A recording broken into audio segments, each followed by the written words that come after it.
Du coup, Ouais. Tania, ma chère Tania, on se connaît très bien. Oui, On va ça juste... fait une couple d'années maintenant. Ouais, Ça on va va juste... vite. Oula. On va juste répliquer toute notre petite discussion autour Le d'un café café, de ouais. coworking. Parfait. Ok. Du coup, donc... toi, si je me rappelle bien, tu as commencé le freelancing, mais tu étais toujours un petit peu plus en avance que moi sur certaines choses. Je Donc, pense que quand j'ai commencé un peu avant toi. C'est On ça. était-tu dans le même programme? Je suis Je même plus pense sûre. que oui, en termes de cohorte, parce qu'au début, ça a commencé un petit peu doucement. Ok. Mais moi, quand j'ai commencé à connaître le mot assistante virtuelle, toi, tu étais déjà en Alberta, en train de faire tes tests de digital Ok. nomade. Ok, ouais. J'avais peut-être commencé un peu plus tôt parce que, comme je te dis, moi, j'avais commencé pendant que j'avais mon 8 à 5 Ouais. à essayer le freelancing. Tu sais, c'était vraiment comme mon terrain de jeu en dehors du travail, le week-end, les soirs. Comme je bâtissais mon site. Mais tu sais, j'avais déjà des expériences aussi par le passé. Mhm. Ouais, tu nous raconteras après. Fait que je le dis toujours parce que je trouve ça important aussi, tu sais, de comprendre que ça s'est pas fait du jour au lendemain. Tu sais, c'est facile de me voir sur les réseaux sociaux puis de dire ah, la fille, en 2 mois, elle s'est lancée, elle avait des clients. Mhm. Mais tu sais, il y a eu d'autres expériences, d'autres business derrière qui n'ont pas nécessairement été des succès, mais Mhm. qui ont fait que quand je me suis lancée comme freelance, j'avais déjà une bonne base. Je savais comment gérer des clients. J'avais fait les erreurs financières des débuts, tu sais, de comme pas bien gérer mes coûts, être dans le négatif, engager les mauvaises personnes. Tu sais, j'en avais fait des erreurs. Fait que je pense que c'est pour ça que quand on s'est rencontrés, j'avais peut-être une petite avance. J'avais quand même aussi bâti mon réseau, qui est Mhm. hyper important en freelancing. Tu Ouais, sais, ouais. moi, au cégep, dans le fond, j'avais découvert un club entrepreneur dans mon école. Ok. Puis, OK, j'étais en rupture amoureuse. Je me cherchais, Classique. Comment avoir du succès en je me cherchais des entrepreneuriat? nouveaux Break up. amis. Fait que là, j'ai découvert le club entrepreneur. Je me suis dit, bon, je vais aller me faire des nouveaux amis. Tu sais, mais dans ce temps-là, genre, je connaissais pas ça, l'entrepreneuriat. Je savais pas si c'était ce que je voulais faire. Mais c'est vraiment là que j'ai comme appris c'était quoi. J'étais allée à tout plein de conférences, des congrès, tout ça. J'ai vu des entrepreneurs à succès hyper inspirants. Là, ça m'a comme donné la piqûre. Puis je me souviendrai toujours, j'étais allée à une conférence, puis c'était sur le networking. Puis c'était comme un gars qui parlait de l'importance du networking. Puis tu sais, dans ce temps-là, j'avais quoi, genre 18 ans. Puis il était comme, c'est hyper, hyper important, faites-vous des contacts. Puis là, il me donnait plein d'exemples de tout ce que ça y avait rapporté dans sa vie. Fait que moi, j'avais genre 18 ans, j'allais dans les networking des chambres de commerce, puis tout ça. J'avais rien à vendre, là. J'étais vraiment juste comme, on m'a dit Coucou. de networker, je vais networker. Mais honnêtement, quand je me suis lancée comme freelance, c'est là que ça a porté fruit, tu sais. Mhm. Ouais. Sans que j'avais vraiment de plan clair, mais comme j'ai juste dit à mon réseau, je me lance comme freelance en publicité, si vous avez besoin d'aide, écrivez-moi. Là, Mhm. comme ça, j'ai eu 1, 2, 3 clients. Là, eux me référaient à leurs clients, à leurs contacts. Fait que, tu sais, c'est pour Ouais. ça que c'est allé vite aussi, là. Ouais, mais en tout cas, je vais revenir sur 2 points. Les break-up puis entrepreneuriat, c'est un vrai sujet, Ça va bien un peu ensemble. tabou. Et le networking. Du coup, Ouais. juste la petite parenthèse, c'est parfois on va entendre des entrepreneurs qui commencent à avoir une espèce de croissance incroyable. Et en fait, t'apprends qu'ils ont comme eu un break-up comme avant. Pour dire que Classique. la Ouais. rage, ou je sais pas, c'est peut-être une manière de le gérer. Il y en a qui s'en vont, qui commencent à courir. Puis il y en a Ouais, qui mais ça commencent aussi, à... j'ai fait des demi-marathons après mon break-up. Bon, bah, les deux. Demi-marathon, break-up, puis entrepreneuriat. Mais non, blague à part, j'ai fait mes meilleurs CA. Juste après un break-up. Non, fait que je le recommande à tout le monde. Voilà. Des break-up. Passer la petite barre de dépression, on fait vraiment beaucoup d'argent après. Voilà, donc ça c'était la petite parenthèse. Par contre, pour revenir sur l'aspect networking, ça Ouais. c'est quelque chose... Alors peut-être je l'aurais appris en France, j'en ai aucune idée du coup, mais à HEC on nous parlait de ça dès le départ. C'est vrai qu'HEC, c'est une bonne J'ai- culture de j'ai- networking, là. Ouais, mais je comprenais pas. J'étais comme... ça m'a pris toutes mes études pour comprendre. Puis après, quand j'ai commencé à chercher du travail, j'étais comme...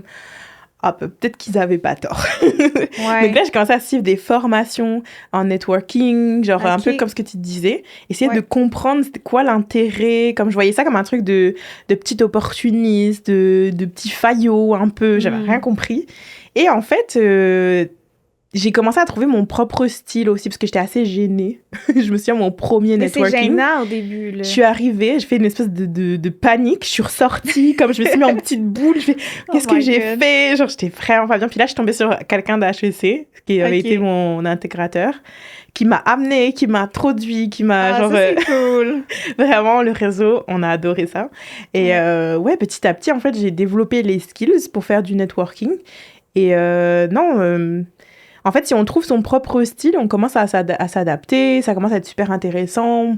Moi, au fur et à mesure, je me Mhm. suis rendu compte que aller parfois à des conférences qui ensuite avaient une partie networking, c'était plus simple. C'est vrai. Ouais. Tu peux au moins discuter de la conférence tu sais, si t'es timide. C'est vrai.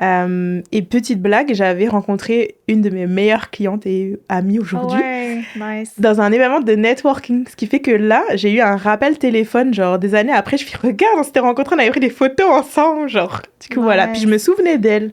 Ok. Je me souvenais d'un truc dont elle m'avait parlé. Et ouais, c'est ça. Ouais. J'ai trouvé les meilleurs mentors que j'ai eus avec du networking à Bombardier, comme une Hmm. VP, comme j'avais eu juste naturellement, je me suis intéressée à elle et j'ai trouvé une de mes meilleures clientes. Enfin, en tout cas, je l'avais rencontrée avant. C'est vraiment surprenant, là. Tu sais, des fois, c'est ça, comme tu dis, ça prend des années. Tu sais, moi, Ouais. il y a du monde que j'avais rencontré des années, comme un networking, puis quelques années plus tard, je reçois un message dans ma Mhm. boîte LinkedIn, Ouais. puis il y a besoin de pub. Je suis comme, my God, c'est C'est... malade, tu sais. Est-ce que t'as comme... Tu peux nous décortiquer peut-être une personne à qui tu penses improbable et puis tu as eu soit ton meilleur client, soit ton meilleur contact ou mentor aussi. Ça peut servir à ça le networking. Hmm. Mentor, je suis plus allée les chercher dans des organismes. Là. Tu sais, il Mhm. existe toutes sortes d'organismes qui offrent du mentorat, Réseau M, Yes Montreal, etc.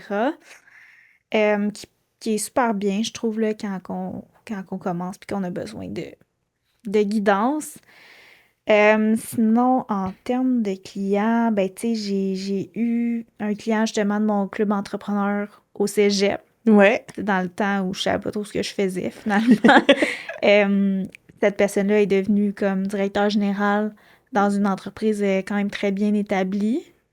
Fait que là, quand Mhm. il a su que je faisais de la publicité puis tout ça, tu sais, la confiance était déjà installée. En fait, j'ai eu plusieurs clients de mon club entrepreneur du cégep. Ok. Fait que tu vois, juste ça, ça m'a vraiment aidé à partir. Puis sinon, tu sais, j'étais quand même active aussi dans les concours entrepreneuriaux dans le temps. Mhm. Puis Ouais. là, j'ai eu une couple de clients de ça aussi. Ah ouais, Euh, incroyable. c'est ça, c'est vraiment, tu sais, de tout plein d'événements différents. Et je pense que c'est l'effort aussi de se mettre, comment on dit, put yourself out there, comme se montrer, rencontrer des gens, puis finalement ça finit par revenir en fonction de la qualité de l'interaction aussi que tu as eu avec les gens. C'est ça. Parce qu'il y a des gens qui networkent très mal. Je pense que c'est important que ça reste naturel. Puis moi, j'ai jamais vu ça comme Mm. de la vente, genre. Moi, j'allais là vraiment pour le fun, puis pour Ouais. connecter avec du monde, puis pour m'intéresser aux gens. Mhm. Puis c'était juste tout le temps des surprises quand les gens me contactaient après, tu sais. Ouais. Non, je pense que, comme dans les conseils que je donne, moi, les gens qui me parlent de networking ou, je sais pas, qui sortent de l'école, qui vont me demander des conseils de comment j'ai fait pour trouver ma première job, Mhm. en fait, le conseil que je dis, c'est si t'es timide, tant mieux. Parce que les gens adorent parler d'eux-mêmes. Donc, ce que tu fais, C'est c'est que tu vrai. as une coupe de questions un peu intelligentes et tu poses les mêmes questions aux gens. Et en fait, si tu les écoutes sincèrement, tu vas voir que les gens, ils adorent parler d'eux-mêmes. Donc, Ben, c'est c'est vrai. un petit peu moins C'est compliqué. naturel. Et Ouais. naturellement, la personne, elle va te retourner les questions si elle s'intéresse aux gens. Et c'est ça. Toi, tu dirais que c'est quoi ton meilleur conseil, là, si quelqu'un te dit comment je commence, Tania? Ben, tu sais, au début, c'est ça. Au début, c'est normal que c'est inconfortable. Fait que je pense que c'est d'en être conscient puis d'être prêt à sortir tranquillement de sa zone de confort. Mhm. Moi, au début, j'y allais avec une amie aussi. Fait que, tu sais, veux pas, c'est un peu moins confortable. Mhm. Tu sais que t'as ta personne, genre, Ouais, ouais. mettons que tu Cas connais où. qu'avec personne ou tout le monde est dans des cercles fermés, t'as ta personne. Puis des fois, c'est plus facile de rentrer dans les cercles à deux. Fait que je pense que ça l'aide beaucoup. Sinon, tu sais, il y a une couple de questions de base là, que Mhm. Tu peux poser en tout temps, ben, tu sais, qu'est-ce que tu fais dans la vie, qu'est-ce qui t'a amené ici ce soir, tu viens d'où? Tu sais, comme les questions de base que tu poses à n'importe qui que tu Ouais, rencontres dans la rue. Puis après ça, ben, honnêtement, ça se fait ça toute seule. s'enclenche. Ouais. Puis, tu sais, dans les networking, les gens sont là pour ça. Mhm. Fait que, habituellement, les gens Ils ont sont ouverts. envie de parler, puis de rencontrer des gens, puis tout ça. Puis ça bouge beaucoup, là. Tu sais, c'est Ouais. comme des petits cercles. Là, un moment donné, tu vas te chercher un petit verre de vin. Là, Quand tu tu rencontres t'ennuies, quelqu'un pour couper la d'autre. conversation, Là, tu vas voir quelque chose. ben oui, c'est ça. Il y a toujours la table à boisson puis à nourriture qui est comme Un échappatoire. c'est ça, un échappatoire. Sinon, genre, ah, je vais aller voir mon amie, comment Mhm. qu'elle va. Les toilettes aussi. Alors là, on donne tous les tips pour s'échapper d'une conversation, mais c'est pas ça le but. Non, c'est ça. À utiliser avec modération, mais, tu sais, le but, c'est pas non plus que tu sois mal à l'aise toute la soirée. Là, si Mhm. t'es mal à l'aise dans un cercle, ce qui peut arriver naturellement, ben, reste pas là toute la soirée. Tu sais, le but aussi, c'est que tu rencontres Mhm. une couple de gens. Tu peux te donner des petits défis aussi, tu sais. Genre, je vais Ouais, parler à 3 personnes. Après que j'ai parlé à mes 3 personnes, je peux m'en aller. Tu sais, faut pas non ouais. plus se mettre trop de pression, vouloir parler à toute la salle au complet. Puis encore moins, tu sais, si t'es introverti. Mais encore là, tu Mhm. sais, moi, je suis quand même introvertie. Je suis comme un peu des deux. Puis à la force de le faire, ça devient de plus en plus naturel. Tu sais, moi, il y a un moment que j'en faisais tout le temps. Puis honnêtement, c'était comme n'importe quoi. C'était comme aller au café. Genre, Ouais. j'avais plus à y penser. Ça me stressait pas. Là, quand j'ai arrêté d'en faire, c'est sûr que, tu sais, comme là, j'en fais moins, honnêtement, là. Fait que quand j'en fais, c'est plus inconfortable que quand j'en faisais avant Mhm. parce que Ouais. j'ai un peu perdu l'habitude. Mais je sais que ça se rebâtit. Tu sais, je sais Ouais. que comme si je me remettais à y aller à chaque semaine ou à chaque 2 semaines, ça redeviendrait naturel. Puis c'est aussi de choisir les événements qui te parlent le plus, qui fit le plus avec toi. Tu Mhm. sais, nous, c'est sûr qu'on est deux nomades digitales. Moi, je vais dans les événements nomades digitales, là, je me sens vraiment à ma place. Tu sais, tu parles de voyage, de lifestyle. T'as même pas besoin de parler de business, mais c'est quand même pas mal tout du monde qui ont des business, tu sais. Mhm. Fait que c'est aussi de choisir ces événements Ouais, ouais. où tu connectes facilement avec les gens. Puis parfois aussi, on va dans les cocktails de réseautage, mais je pense pour moi, les meilleures questions, ça va être tout ce qui n'est pas, qui ne relève pas du business, comme vraiment s'intéresser à la personne, ça c'est les meilleurs sujets. Ouais, je suis Euh, d'accord. Aussi, peut-être y aller et comme tu disais, pas essayer de parler à trop de personnes. Limite, Mhm. il faut dire je parle maximum à tant de personnes, que ça veut dire qu'on a été un petit peu plus en profondeur dans la discussion et tu crées un peu une meilleure connexion aussi. Parce que t'as des gens là, Ouais. ils font des marathons, c'est comme Non, c'est just weird. ça. Ça devient juste drainant, puis ça se ressent aussi quand la personne est Ouais. juste là pour comme donner sa carte d'affaires à tout le monde dans la salle, là. C'est juste awkward. Je pense qu'au final, tu sais, c'est comme quality versus Mhm. quantity, là. Ouais, non, c'est Comme ça. de trouver la bonne balance entre les deux. Mm. Fait que, Ok, mais du coup, est-ce que, pour revenir un petit peu sur le sujet de tout à l'heure, ouais. tu peux nous représenter un peu les business que tu as fait Ouais. avant de devenir freelance? Ouais, j'ai essayé une coupe d'affaires, honnêtement. Tu sais, comme je te dis, je pense que tout a commencé. Ben, en fait, non. Quand j'étais jeune, j'avais quand même un petit côté entrepreneurial. Tu sais, genre, je sais pas, je vendais des services, là. J'avais genre 7 ans. Je vendais des photoshoots, genre, à mes amis, puis aux frères de mes amis. Après ça, je faisais les ongles. Genre, je faisais les ongles à mes voisines. Puis, comme, ils me payaient. Après ça, je vendais des petits bracelets. J'ai toujours eu un petit côté. Mais avec les études, tout ça, ben, je l'avais un peu comme Mhm. laissé de côté. Puis, là, quand j'étais rentrée dans le club entrepreneur de mon cégep, là, j'avais eu mon petit projet. C'était comme d'organiser un défilé de mode, tu sais, qui était quand même un bon projet entrepreneurial parce qu'il faut que tu recrutes du monde, faut Ouais, que tu les associations, prépares le c'est une bonne... marketing, tout ouais. ça. Après ça, rendue à l'université, j'avais eu une opportunité que beaucoup connaissent, là, qui est comme des franchises de peinture étudiante. Fait que là, c'était cool parce que le modèle était tout fait. Ok. Tu sais, dans le fond, t'avais juste à comme postuler, faire des entrevues. Puis eux, il y avait déjà des business à comme donner dans différents secteurs. Ok. Puis t'étais coaché, tu sais, tout était fait, tous tes papiers étaient faits, tes contrats. OK. Ils t'apprenaient à faire tes soumissions, ils t'apprenaient à faire ton marketing, ils t'apprenaient à faire de la vente. Ah, trop bien. Est-ce que c'est Fait du que marketing de réseau? non, c'est genre, OK. tu sais, c'est vraiment des franchises de peinture résidentielle. Trop bien. Fait que tu vends, tu sais, pis c'était, dans ce temps-là, je sais pas si c'est toujours ça aujourd'hui, c'était du porte-à-porte, là. Genre, puis je me souviendrai toujours, là, que je faisais du porte-à-porte à genre -20, là. Fait que toi, t'as pas de problème de sales dans ta business aujourd'hui. Honnêtement, non, ça n'a jamais été mon problème. Ça part peut-être de là, je sais pas trop, mais tu sais, je me souviens, là, j'avais comme ma petite boîte avec mon petit papier crayon, je faisais du porte-à-porte. J'étais comme, avez-vous... Ben, je me souviens plus de mon pitch exact, là, mais comme, je suis une étudiante du HEC, j'ai parti mon entreprise de peinture résidentielle, auriez-vous des besoins? Puis, tu sais, on apprenait aussi justement à connecter avec les gens. Mhm. Fait que comme, hey, j'ai vu que vous avez un chat, tu sais, comme tu connectes avec les gens, mais, tu sais, honnêtement, j'ai vu l'impact que ça pouvait avoir. Puis là, ben, pour cette entreprise-là, j'avais à faire mon marketing en ligne. Tu sais, dans le temps, c'était genre des annonces Facebook Kijiji. Tu sais, c'était pas Ouais. du gros marketing en ligne comme aujourd'hui. J'avais engagé une dizaine d'étudiants OK. pour réaliser les contrats. Là, il Mhm. fallait gérer tout mon matériel. Avec OK. l'achat des galons de peinture, des pinceaux.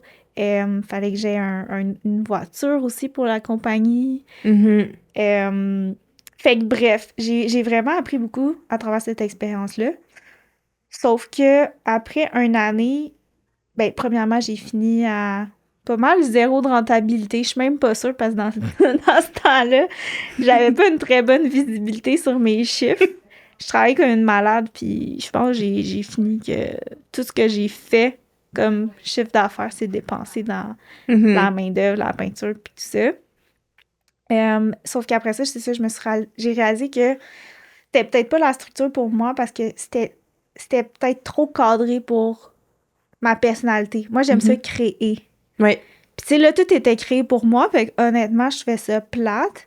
Puis, veux pas, ben, étant donné que tout était créé, ça, c'est le modèle de franchise, on donnait beaucoup de pourcentage Mhm. à la compagnie. Puis j'étais comme, ben là, si j'avais pas eu à donner autant, j'aurais fait des profits. Ouais, je vois. Fait que c'est pour ça que je suis sortie de là. Puis là, j'étais comme, je vais essayer de trouver une entreprise que je peux bâtir de A à Z, puis avoir tous les profits, avoir une meilleure rentabilité. Mhm. Fait que là, ben, j'ai essayé toutes sortes d'affaires, mais en tout cas, une des entreprises que j'ai quand même opérée pendant un bout, c'était une entreprise de location d'équipements de voyage. Mhm. Fait que là, écoute, c'était tellement fait avec les moyens Dans le fond, que tu louais des sacs à dos. j'avais acheté Des des backpacks. sacs à dos usagés sur Kijiji Marketplace. Puis là, je faisais des annonces pour les louer. OK.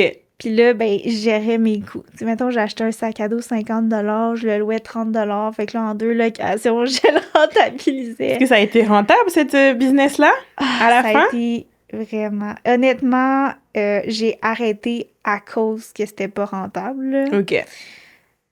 Puis aussi, je trouvais ça vraiment demandant physiquement. Mhm. Parce que fallait que, tu sais, j'aille acheter les équipements, fallait que je les entretienne, fallait que je fasse toutes les livraisons. Mm. Là, à un moment donné, je me suis associée aussi avec une amie. Là, on faisait des salons, des conférences, mais tu sais, Ouais, c'était intense. c'était trop demandant. Puis à la fin, tu sais, c'est pas des... Tu sais, oui, des sacs à dos, ça peut se vendre 300-400 $, là. Mhm. Mais si tu loues à 50, 70, c'est quand même dur d'aller chercher une bonne profitabilité. Ouais, Puis ouais. avec toutes les opérations que ça demande. C'est pas le bon business model. Non, exact. Mais encore là, j'ai beaucoup appris. J'ai appris tout le volet en ligne, Mhm. marketing en ligne. Ouais. C'est là que j'ai appris à faire de la publicité Facebook, de la publicité Google. Puis dans ce temps-là, j'avais pas utilisé ça. Fait que j'allais sur YouTube où je pense que j'avais acheté genre marketing numérique pour les nuls. Puis comme OK. j'essayais de comprendre. Genre sur Udemy à 20 $. Genre, honnêtement, oui. Là, j'apprenais le SEO. Là, j'avais acheté le livre de Gary Vaynerchuk sur genre les réseaux sociaux. Oh Tu my sais, god, oui, c'est vrai. Il y avait un peu moins de matériel quand même hein, avant, ouais. mais j'ai quand même fait ça là, pendant une couple d'années. Mhm. Honnêtement, on s'est quand même rendu à avoir des centaines de clients. Ok. Tu sais, c'était pas juste un mini projet, là. On commençait à avoir des vraiment bons partenariats, puis tout ça. Mhm. Mais j'étais drainée, puis je voyais pas comment ça pouvait être profitable. Puis, Mhm. veux pas, la compétition s'intensifiait aussi. Ok. Tu sais, des grandes marques de plein air qui se mettaient à lancer Allô, des ouais. services de location. Fait que là, veux pas, eux, ils ont un gros avantage sur nous. Premièrement, Mhm. ils ont des emplacements physiques, ils ont la notoriété. Mhm. Tu sais, fait que Ouais. c'était quand même rendu difficile de compétitionner. Puis Après ça, c'était quoi ta prochaine étape, ta prochaine business? après ça, C'était le après freelancing, non? ça, je pense que j'étais allée faire ma maîtrise en e-com au HEC parce que, tu sais, je voulais vraiment comprendre le marketing en ligne. Tu sais, je voyais le Mhm. potentiel, là. Moi, Ok. je faisais n'importe quoi sur Facebook Ads, Google Ads, puis j'avais des clients. Fait que j'étais comme, si je veux l'apprendre en profondeur, Mhm. c'est sûr que je peux partir d'une business qui fonctionne. Tu sais, c'était vraiment ça mon déclic. Mhm. Fait que là, c'était vraiment cool. J'ai vraiment aimé la maîtrise. Je me suis fait des bons amis. J'ai appris vraiment toutes les sphères du web, allant Ouais. de la programmation, la gestion de projet, le marketing, etc. Puis, ben, c'est là que j'ai rencontré Ambroise Debray, qui m'a Le fameux? accompagnée. Ouais, qui m'a accompagnée dans mes débuts en freelancing. Puis là, mon autre business quand même important, ça a été le freelancing pendant une couple d'années. Mhm. Ok. Euh, Au Fait début, qu'avant 2020, toi, t'étais déjà freelance? je me suis lancée un peu avant la pandémie, ouais. Ok. Ok, Comme une pas pionnière, ma longtemps chère. avant, mais peut-être un an avant, je sais plus trop. Ouais, t'as pas comme surfé sur la mode, entre Ben, guillemets, j'ai après surfé, mais 2020, tu j'avais vois. déjà comme... J'étais déjà dans l'eau, tu sais. Ouais, Tu je vois ce que tu comprends? veux dire. Ouais. Et Fait c'est vrai que que... maintenant, tout le monde, enfin, moi, enfin, j'ai l'impression que tout le monde connaît ça maintenant, le freelancing. Mais même moi, quand j'ai commencé, C'était tu sais, j'ai pas connu dans découvert le le temps. monde. J'étais comme, ouais, ça existe. Tu peux être payé juste pour ta matière grise, comme tes connaissances. Puis si tu fais bien ton travail, le reste, bah, c'est pas important. Waouh. Ouais. Tu sais, il y a tellement de possibilités dans le freelancing. C'est ça que j'ai découvert avec Ambroise. Mm. Bon, au début, j'étais pas sûre encore de ce que je voulais faire. Je savais que c'était en marketing. Puis j'avais même pas étudié en marketing. Ah oui, ben, en tout cas, j'avais ma maîtrise en e-com, mais tu sais, avant, j'avais étudié dans d'autres choses. Puis, fait qu'au début, j'ai essayé tout plein d'affaires, là. Genre, j'avais un client, j'avais fait son site web, là, tu sais, pour te donner une idée. Ça Les s'écarte débuts du quand même. freelancing. Ouais, au début, je pense que tu tentes le terrain, tu sais, mais en même temps, je chargeais hyper pas cher, là, Ouais. dans le sens que je savais que j'étais pas, genre, une designer, programmeuse, Mhm. etc. Fait que le prix allait avec. Puis c'était un bon fit avec les clients parce que, tu sais, c'était quelqu'un qui commençait, qui avait quasiment pas de budget. Fait que, Ouais. tu sais, tu trouves les gens qui fit avec toi selon où t'es Ah, rendu, il y je en a crois. plein des opportunités. C'est ça. Fait que, après ça, ben, j'ai trouvé des clients plus pub. Puis pub, je trouvais que ça Mais me rejoignait beaucoup. excuse-moi, je te Non, coupe. vas-y. En fait, donc là, tu fais ta maîtrise en e-com, tu travailles à Bombardier, puis c'est quand tu es à Bombardier que tu fais du freelancing en parallèle. Non, en fait, j'ai peut-être skippé un petit bout. Juste faire le fil conducteur, puis après, moi, je suis super Ouais, intéressée de comment t'es rendu à construire ton agence. ouais. Ben, c'est ça. Bombardier, c'était genre avant ma maîtrise. Fait que Ah, là, ok, ok, ok. c'était dans le temps que je faisais ma compagnie de location d'équipement, pour te donner une idée. Ok, oui, donc en plein dans la logistique. Oui, Donc exact. logistique chez C'était... Bombardier, logistique en C'est ça. entrepreneuriat. J'étais en plein dans la logistique, qui me Ok. sert un peu aujourd'hui pour mes process, mais Ouais. c'est quand même très différent. Fait que c'était bombardé. Après ça, maîtrise. Après ça, vers la fin de ma maîtrise, non, en fait, pendant ma maîtrise, je suis allée travailler en agence marketing. Ah, ok, ok, ok. Puis là, c'est là que j'ai vraiment appris sur le terrain. Mhm. Tu sais, comment les agences fonctionnent, comment tu Ouais. gères des clients, comment tu gères des comptes, quand tu collabores avec des graphistes, tu sais, fait que j'ai beaucoup, Ouais. beaucoup appris là. Fait que c'est vrai que c'est une partie quand même importante à aborder. Euh, Après ça, j'étais allée travailler chez Air Transat. Ah oui, c'est vrai. Fait que là, ben moi, j'ai vraiment aimé mon expérience parce que ça m'a un peu comme toi, j'ai pu voir une grande structure. Ouais. Comment ça fonctionnait, comment ils faisaient leur marketing, comment les départements travaillaient ensemble.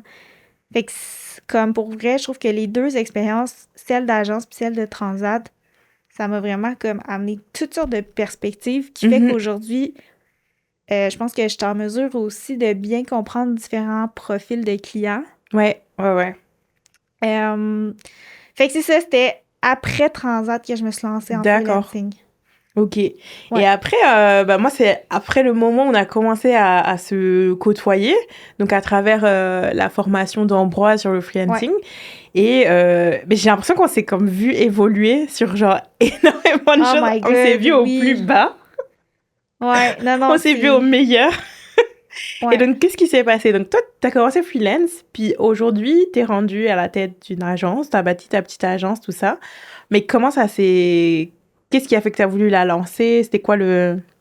Honnêtement, c'est tellement drôle parce que j'avais jamais prévu lancer d'agence, tu sais.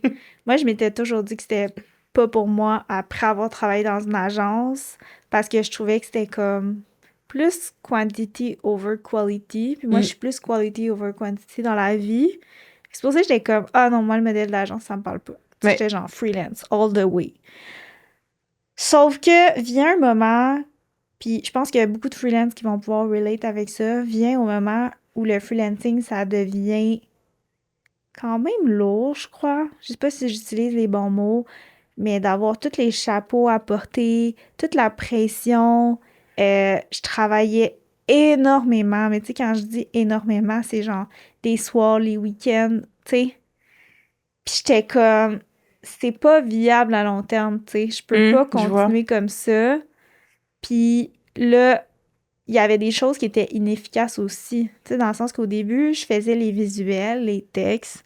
Mais on s'entend que premièrement, c'était pas du niveau de qualité que je voulais. Puis deuxièmement, ça me prenait beaucoup trop de temps. Alors qu'on en parlait tantôt, là, c'est pas ma zone de génie Mhm. faire des visuels. Tu sais, même s'il existe des logiciels AI aujourd'hui, mais C'est même pas à tant beau. ça, non, c'est ça. Tu sais, je suis très, très, très consciente que c'est pas le même niveau de qualité qu'un graphiste. Mm. Fait que là, l'idée de m'associer avec des collaborateurs a commencé à me trotter dans la tête. Puis encore là, tu sais, j'ai tenté le terrain, j'ai parlé à quelques graphistes, rédacteurs, etc. pour voir comment on pouvait collaborer. Puis à un certain moment, je me suis fait approcher aussi par un ancien collègue qui m'a proposé, dans le fond, qu'on bâtisse une compagnie ensemble. Lui, il était expert dans tout ce qui était comme comptabilité, fiscalité, qui est Mhm. vraiment pas ma zone de génie, que je déteste. Et je me suis dit, c'est vraiment une bonne opportunité, tu sais, de m'associer à quelqu'un qui a des forces complémentaires à moi. Mhm. Puis, honnêtement, ce qui est cool, c'est qu'il m'a vraiment poussée là, à sortir de ma zone de confort. Parce que moi, honnêtement, je suis pas sûre que j'aurais eu le courage de partir ça toute seule. Créer un Mhm. nouveau brand, créer une Inc. Tu sais, toutes Ah les ouais. affaires qui font peur là, quand t'as pas fait ça. Mais il y a souvent un élément qui fait que ça part, fait que ça, c'est un événement un peu tragique. Soit c'est une personne qui vient, qui rentre, qui nous bouscule, genre, qui Ouais, fait qu'on va sortir et passer, oula, pardon, passer au prochain niveau, en fait, dans notre business. c'est Parce que vraiment sinon, on ça. se laisserait un peu aller, puis je crois que c'est pas bon quand on est à notre compte. Comme je savais que ma réalité me convenait pas, mais je restais pris là-dedans. Et ça a Mhm. vraiment pris quelqu'un qui me pousse, puis est comme, Ouais. let's go, on le fait.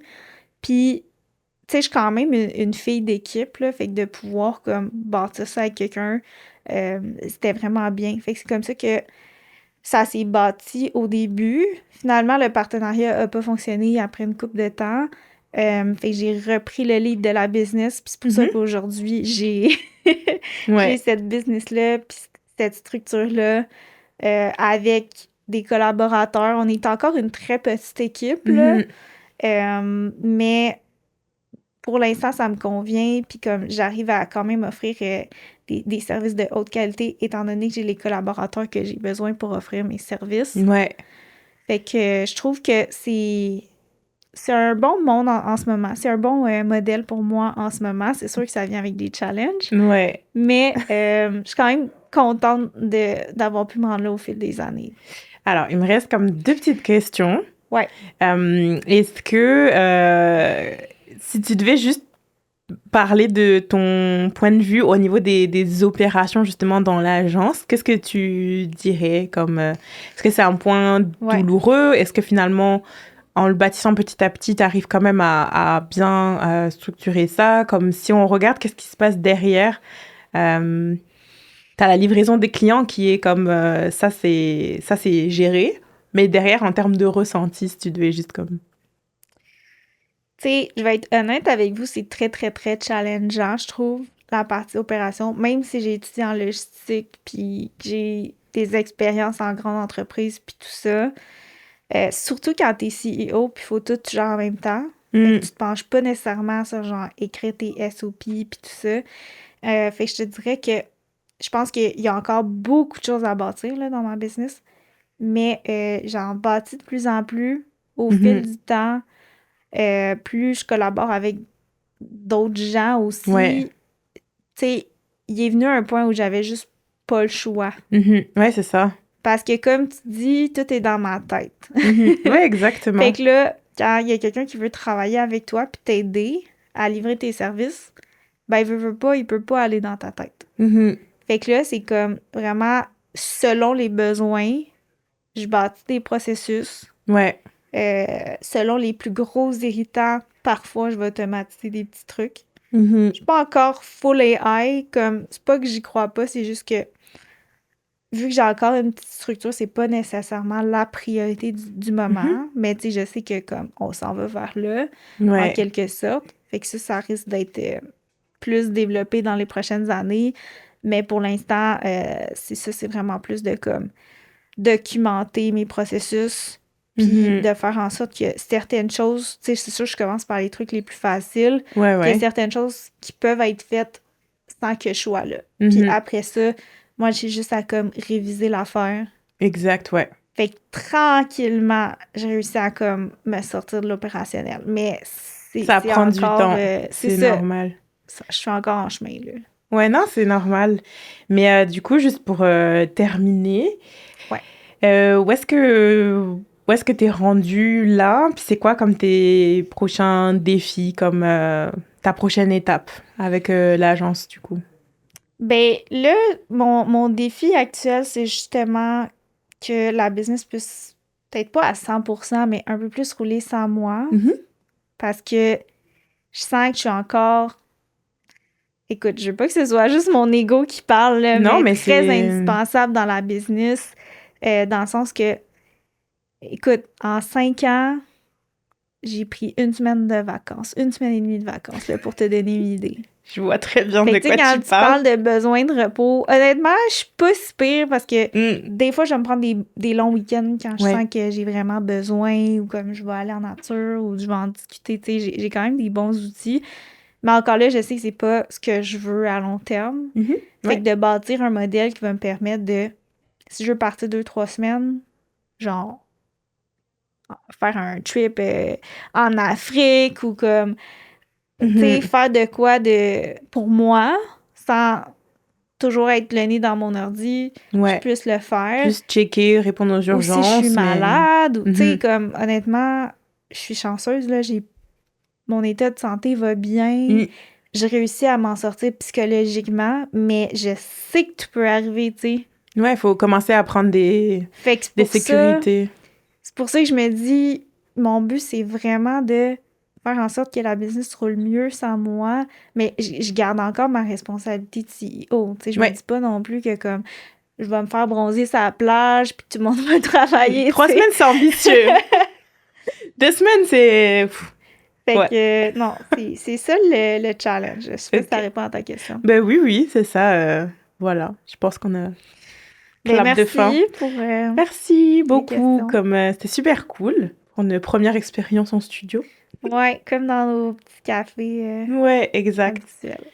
Trop bien. Bah écoute, on se refera ça quand je reviens à Montréal, sur l'île. Ouais. Non, c'était cool pour elle, j'ai aimé. Ouais.